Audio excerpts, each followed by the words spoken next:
one of my very favorite chapters, particularly writing it in the Polyamory in the 21st Century, is about polyamory in children. And the incredible thing that I've been waiting for all these years is that we now have a new generation of children who were raised in polyamorous communities and families. I have one myself who's 21, born into an open marriage. I have, know many kids in this generation who,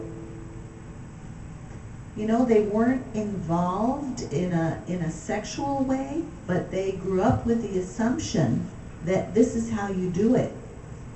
This is how you have relationships.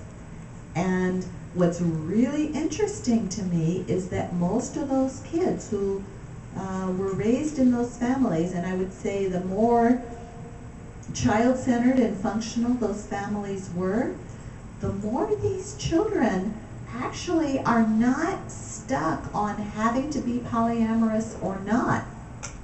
And what they discover is that the culture as a whole is still coming from this monogamous paradigm. It's still difficult, especially for inexperienced people, which tend to be, most younger people. It's still difficult in the culture to have more than one relationship. It's not acceptable, and it requires a higher level of skills. And so I interviewed a lot of these kids, and I talked to some other parents in other countries too, from the ZEG community in Germany, and these kids are actually willing to have monogamous relationships because that's more, they value intimacy more than freedom or sexual variety. They're willing to put those things aside for the bonding and the attachment and the intimacy. It's more accessible still for monogamous people. And yet they still have this awareness that, yeah, polyamory is possible and it's a richer lifestyle, but they just say, you know what, it's too difficult right now, it's not worth struggling with.